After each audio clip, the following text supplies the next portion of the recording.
Kembali lagi di Cerita Cinta Channel. Jangan lupa like, comment, and subscribe ya. Terima kasih. Apa maksudmu, Al? Bukankah kau memintaku datang untuk menghadiri acara pernikahan kalian? Ya, aku memang memintamu datang, tapi untuk membuatmu keluar dari tempat persembunyian. Alena yang masih bingung hanya bisa diam sembari mencerna perkataan saudara kembarnya. Kau pasti bingung. Alana menggenggam tangan adiknya, bersiap untuk menceritakan apa yang sebenarnya terjadi.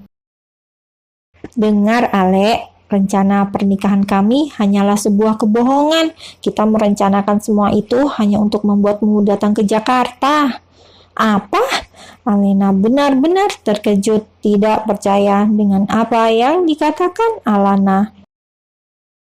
Kami, terutama Abian, sudah mencarimu selama 3 tahun ini, tapi hasilnya selalu nihil. Jadi kami mencoba cara tersebut untuk membuatmu datang ke Jakarta. Dan Tara, rencana itu berhasil. Kau ada di sini sekarang, di hadapanku. Tapi Al, bukankah Abian sangat mencintaimu? Dan kau... Abian tidak pernah mencintaiku karena sejak dulu yang dicintai pria itu adalah sosok Al, dan kita tahu jelas siapa Al. Kau pasti berbohong. Aku masih ingat dengan jelas Abian mengatakan akan tetap mencintaimu meskipun kau bukan Alnya. Alena menggelengkan kepala tak percaya. Untuk apa aku berbohong? Apa untungnya? Alana mencoba bersabar untuk menjelaskan kesalahpahaman yang terjadi. Dengar, Ale, wanita yang dicintai Abian hanya kau, tidak ada yang lain. Percayalah padaku. Alena menatap saudara kembarnya dengan intens, mencari kebohongan di kedua mata tersebut. Namun yang ia temukan justru sebaliknya. Wanita itu berkata jujur. Maafkan semua kesalahan Abian, meskipun berat bagimu melakukannya. Tapi satu yang harus kau tahu, bukan hanya kau yang terluka. Aku juga Abian sama terlukanya. Kita bertiga sama bersalah dan sama terlukanya.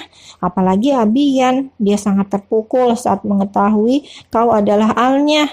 Apalagi saat mengetahui kau sedang hamil. Bahkan suamimu mengalami begitu banyak kesulitan setelah kau pergi.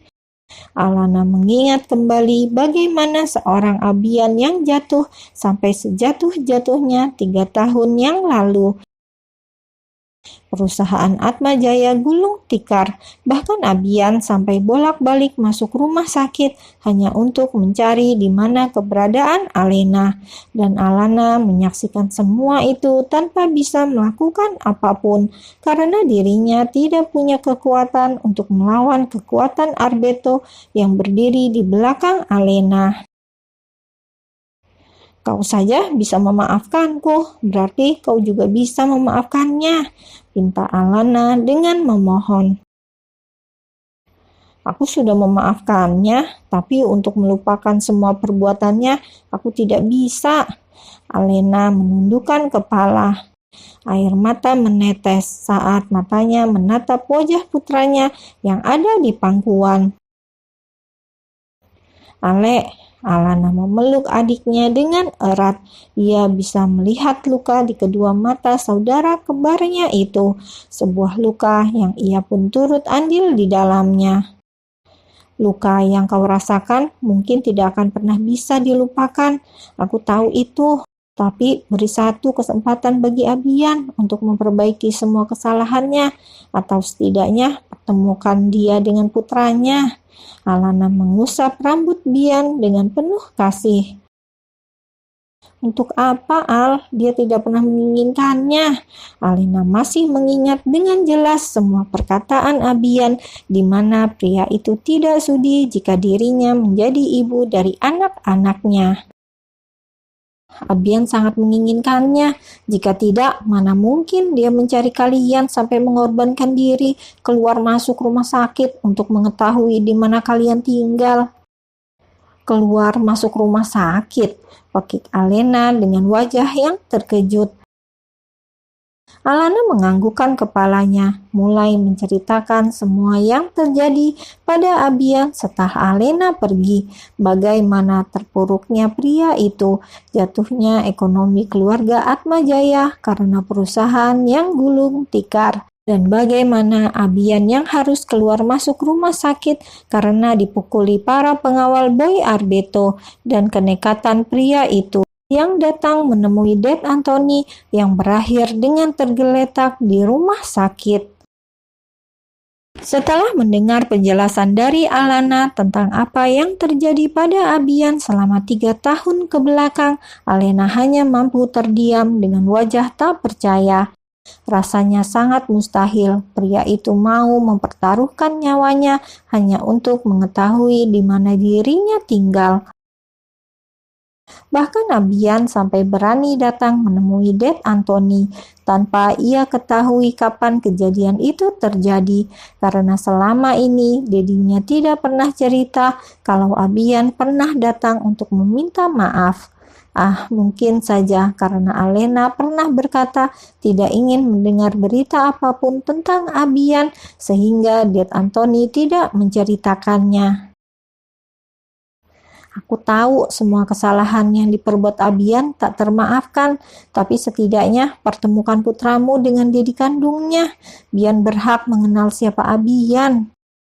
Alana memang sudah mengetahui apa yang telah dilakukan Abian pada Alena dari mulut pria itu sendiri dan dari Aluna.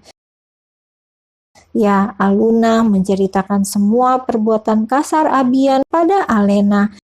Dan jangan tanyakan apakah dirinya marah, karena yang jelas ia sampai memukul pria itu karena tak terima adiknya diperlakukan dengan kejam. Tapi semua sudah terjadi dan tidak mungkin bagi mereka untuk kembali ke masa lalu. Yang bisa mereka lakukan saat ini adalah memperbaiki semuanya, meskipun terasa berat. Alena menatap Bian, memikirkan kembali semua perkataan Alana. Oh ya, tadi aku lihat Bian terkejut melihat keberadaan kita. Bukankah seharusnya dia sudah terbiasa, mengingat Aluna pasti sering menemuimu? Alana sengaja mengalihkan pembicaraan mereka karena merasa sudah cukup untuk membujuk adiknya itu. Dan untuk keputusan Alena mempertemukan atau tidak Abian dengan putranya, dia tidak akan ikut campur. Tapi setidaknya ia sudah berusaha untuk membantu memperbaiki semuanya. Aluna hanya beberapa kali berkunjung, itu pun sudah sangat lama, jadi Bian tidak ingat kalau maminya memiliki saudara kembar, ucap Alena dengan tertawa. Alana pun ikut tertawa, meskipun dalam hati merasa miris, karena di antara semuanya hanya Alona dan dirinya yang benar-benar belum pernah bertemu keponakannya. Baiklah, aku harus pulang. Alana tidak enak jika berlama-lama di tempat tersebut karena ingin memberikan ruang bagi Alena dan Abian. Siapa tahu setelah mendengar semua penjelasannya, Alena mau memberikan kesempatan bagi Abian untuk bertemu Bian. Tapi aku boleh berkunjung lagi kan? Tentu saja, selama aku masih tinggal di Jakarta. Maksudmu? Aku akan kembali ke tempat selama ini kami tinggal, paling lama setelah putusan pengadilan menetapkan perceraian kami. Tidak, Ale, kau tidak boleh pergi. Lagi pula tidak akan pernah ada putusan pengadilan, karena sampai detik ini Abian tidak pernah mengurus surat perceraian kalian. Untuk kedua kalinya, Alena terkejut dengan apa yang diucapkan saudara kembarnya. Setelah kebohongan tentang pernikahan Abian Alana, kini kebenaran tentang perceraiannya pun terkuak. Dan kebohongan kali ini benar-benar membuatnya terkejut, karena setahu dirinya perceraian mereka sudah diurus Alex. Itu artinya pengawal pribadinya terlibat dengan kebohongan yang dilakukan Abian dan Alana. Sebenarnya ada berapa banyak kebohongan yang kalian lakukan? Kenapa aku merasa jadi orang yang paling bodoh di sini? Alena menatap tajam pada kembarannya. Tidak ada lagi. Percayalah, kebohongan yang kami buat hanya untuk membuatmu kembali. Alana memeluk saudara kembarnya. Alena pun membalas pelukan tersebut, meskipun dalam hati masih ragu apakah benar tidak ada lagi kebohongan yang dilakukan saudara kembarnya itu dengan Abian. Aku akan mengantarmu, ucap Alena setelah melepas pelukannya. Ia berjalan menuju pintu bersama Alana setelah menyuruh putranya untuk kembali bermain. Jaga dirimu. Alana menganggukkan kepalanya, lalu keluar dari apartemen yang langsung ditutup kembali oleh Alena, menyisakan dirinya dan Abian yang terlihat berharap mendapat sebuah kabar baik. Sudah berapa lama menunggu di luar? Tanya Alana dengan tersenyum geli saat melihat penampilan Abian yang terlihat acak-acakan. Jas yang dikenakan pria itu tersampir di tangan dengan beberapa kancing kemeja yang terbuka. Apa perlu aku menjawabnya? Abian menghela napas dengan panjang karena bukan hal itu yang ingin dibahasnya saat ini. Bagaimana? Apa Alena mau memaafkanku? Apa dia mau memberikan satu kesempatan? Apa dia mengizinkan aku untuk bertemu putraku? Bian, nama putramu Bian Atmajaya, dan seharusnya kau tidak perlu bertanya apa adikku mengizinkannya, karena sampai sekarang kau masih berada di luar. Itu artinya kau tidak diizinkan. Alana kembali tertawa. Sementara Abian hanya diam dengan bibir melengkung membentuk sebuah senyuman. Bian Atmajaya, nama putraku Bian Atmajaya, ucapnya berulang kali dengan penuh kebahagiaan.